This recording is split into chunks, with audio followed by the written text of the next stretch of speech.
The year was 1982. I had moved to the East Coast from St. Louis in 1979, and I went to the University of Bridgeport, Connecticut. I was in the jazz band there, and through there I met some great musicians, and bass player Paul Adamy, Fred Vigdor was a sax player, and they had a band called Nite Sprite. It was really a fun fusion band. Andy Block, guitar player. At the time, Brendan O'Keefe was the keyboard player, and these guys were writing some really cool stuff. In 1981, I convinced Jay Oliver to move to New York and join the band. Dan Wilensky took Fred's place, and Venice Thomas was the singer at the time. And we were very well rehearsed, and we were a bunch of kids. We were playing pretty well. We were doing a lot of gigs in Westchester, but we were trying to get gigs in Manhattan. And we were schlepping gear. I mean, man, I remember Jay and I, hauling gear up and down staircases, and oh man, I get tired thinking about those days. But we had a blast, and we got a gig at 7th Avenue South in the Village in New York City, and very prestigious jazz club. We got the gig, and at the time, Andy Block, guitarist, was studying with Steve Kahn, great guitarist in New York. And I was writing letters and sending cassettes and generally bugging the crap out of Peter Erskine at the time, and Peter and Steve were hanging out, so we invited them to the gig, and they showed up.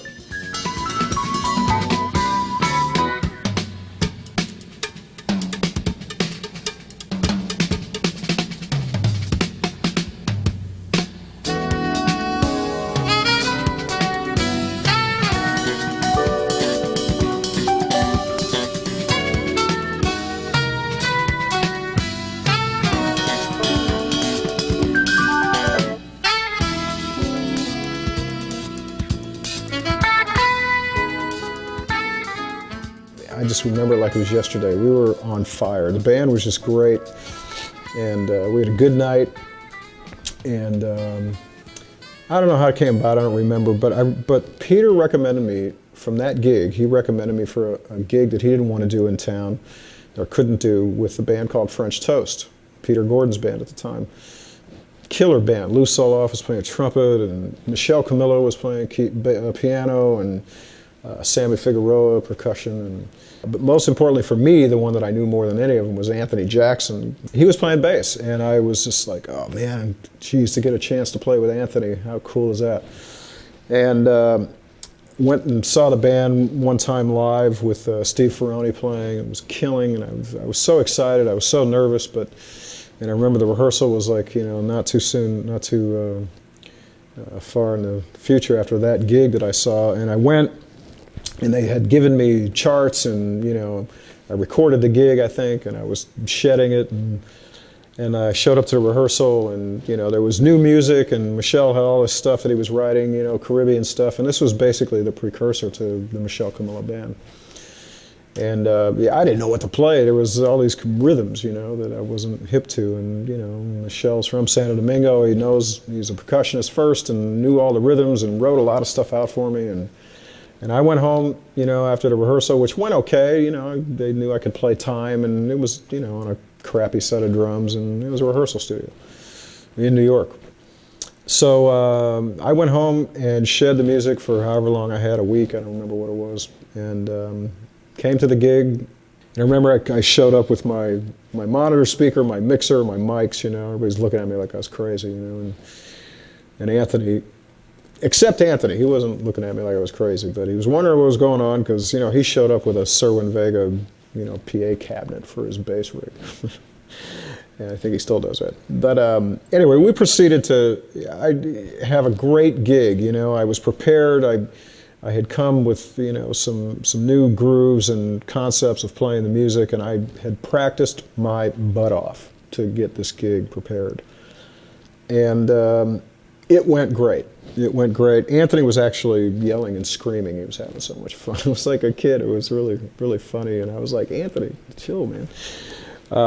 But that moment for me was the game-changing moment of my career, because that gig and getting that gig took me from, playing in in clubs and clubbing bands and doing weddings and those kind of things, and really schlepping and struggling, you know, to graduating, if you will, into this place playing with the professional musicians in town that I aspired to be like and play with. I was a kid still, but you know, I was practicing a lot, and I was ready for the gig. And luckily, they liked what I did enough to call me back and do it again. And Anthony was recommending me for everything in New York after that gig, including Simon and Garfunkel tour that happened. And then I started doing a lot of other work and a lot of other things, and other game-changing moments happened in the future. Starting to work with great musicians like the late, great Michael Brecker. And he recommended me to this piano player guy named Chick Corea, who you might know. And, you know, that was the beginning of the Electric Band. So you know, you always got to be ready. You never know when somebody's going to hear you. You never know when you're going to get your opportunity or shot at showing what you can do, supporting the music, playing the gig with something special that's yours, that's you. And so practice hard and be ready, because I'm sure if you do, your game-changing moment will happen as well.